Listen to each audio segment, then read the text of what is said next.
Media debates reporting war and terrorism. This week we'll discuss media debates of reporting war and terrorism, and more specifically we'll discuss and define the public sphere, the role that the media plays within the public sphere, media-military relationship during wartime, as well as other underlying issues of ideology, media ownership and cross-cultural perspectives that shape and bias public perception of war and terrorism. The public sphere.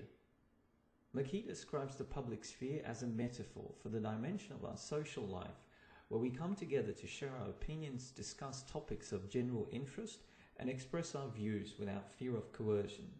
In other words, the public sphere refers to the virtual space, such as town hall meetings or conventions, where people can interact with one another, exchange ideas, and hopefully reach agreement on varied social, political, and cultural issues.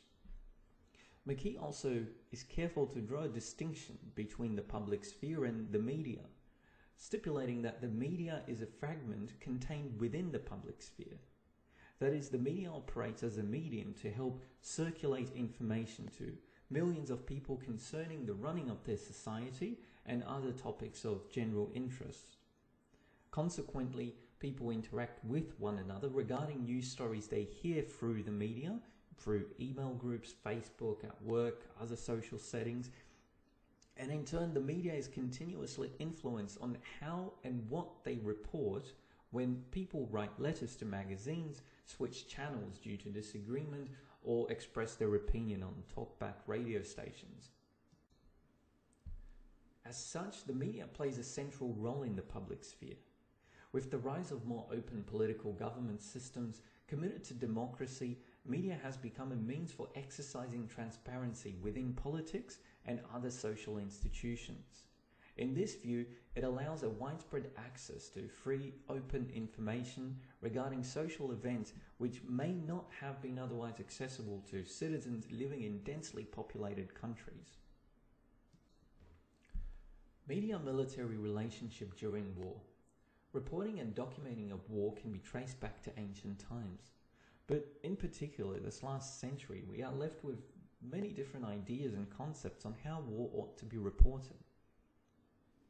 For instance, is the gruesome and bloody truth that we have seen in Vietnam War necessary, or is it disinteresting and dissatisfying to the everyday people who consume the news?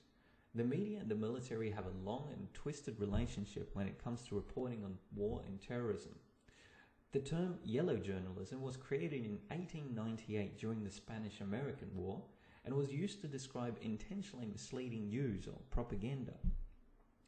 Trudeau also states in times of war there is a delicate balance between government censorship of war correspondence and the right of the press to produce unregulated news stories. This is seen through the use of propaganda during World War II and the use of embedded journalism. The essence of propaganda consists in winning people over to an idea so sincerely, so vitally, that in the end they succumb to it utterly and can never again escape from it. Propaganda is defined as information, especially of a biased or misleading nature, used to promote a political cause or point of view. It was used heavily during World War II as a weapon to achieve a country's own political goals. And here are some examples of World War II propaganda posters used during the war. And not only the Nazis, the Germans, but also it was used by the Americans and many other countries to propagate their views in a very biased and misleading way.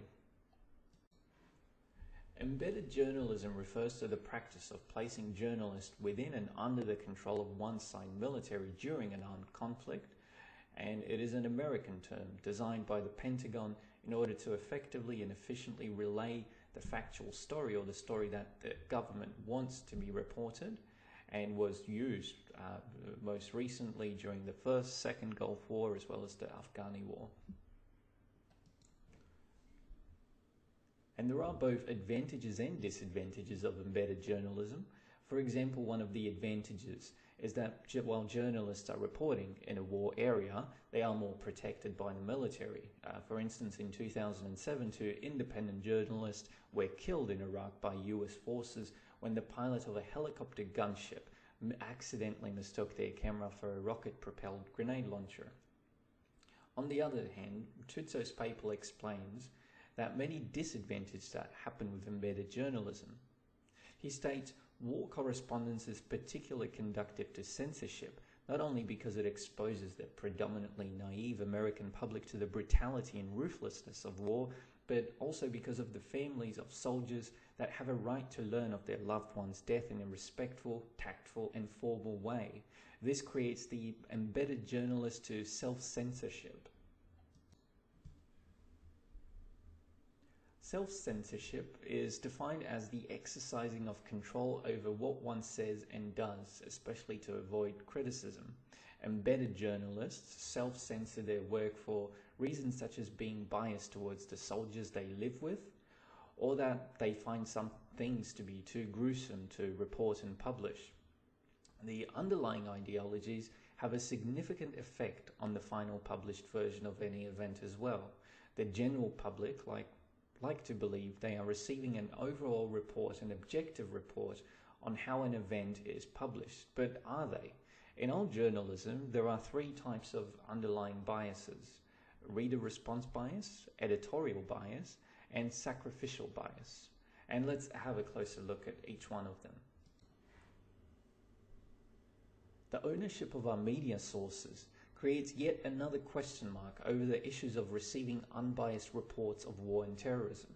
Ultimately, all press and television companies are owned and operated by people with connections to a range of organizations, whether that be government, religious groups, or people who hold strong personal moral values.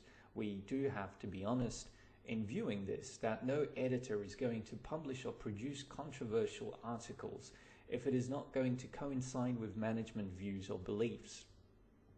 While the Pentagon established a system of embeddedment to facilitate maximum in-depth coverage of US forces in combat, this in itself creates doubt as to an unbiased, accurate account of events, as the journalists themselves rely on the protection of the US Armed Forces in doing so. This media-military collaboration is also viewed from the military perspective as a vehicle to gain leverage in the ideological war and can be seen as a further measure of progress. Up until 2004, there were relatively few mainstream Arab media outlets published in English. So if only one side of the story is being published, how is it possible to produce an unbiased report on any situation? Sacrificial bias. In a capitalist society, reporters, regardless of their level of objectivity, are willing to get a good story at any price, a price that in some instances can be the reporter's own life. And there is also considerable debate among journalists in regards to the ability of unilaterals to achieve a better understanding of war, as they are not connected to either party, rather purely independent. In a general consensus that journalists believe embeds ability to report objectively is affected by a personal willingness to sacrifice life, while some journalists do become desensitized or oversensitized, either can result in emotion setting in, creating the desire for pity or sympathy, which ultimately raises the question of sacrificial bias reporting. Reader response biases. Journalism is not simply reporting of the truth, it is a capitalist enterprise with a market and consumers to which it must cater for. These large publishing companies are like any typical business. They require revenue to continue reporting and are therefore always attempting to be the first to report on a situation. These large companies need to establish what the readers want to see. After all, it is a consumer's world. Editors must follow consumer demand, what is going to sell in their paper, encourage people to watch their television program. Consumers are not interested in the US Armed Forces traveling 300 kilometers across the desert while seeing and doing nothing. They want to see action, just like in Hollywood. The human race are driven by success, by progress. Cross-cultural perspectives are also a significant issue in Australia, which has a traditionally very Anglo-Saxon dominant outlook and a relatively weak record of working with people from other backgrounds. For instance, the middle-class feminist movement is rarely covered by mainstream media, and it traditionally addresses issues such as relationships, domestic concerns, and other family issues. However, that movement did not always appeal to all migrant women, nor were they particularly welcome. We must remember not all women adopted the feminist culture, not even the majority, but nevertheless, the feminized culture must be recognized. The same can be said for any extremist or terrorist groups. And yes, even Muslim extremist or terrorist groups do need to be recognized and acknowledged as groups. However, we cannot categorize all Muslim community as members of Australian extremist groups. As McKee explains, the best way to promote equality in public participation is to establish one universal set of rules for everyone, and this can be done by discussing issues using a form of communication that is best suited to equal public discussion.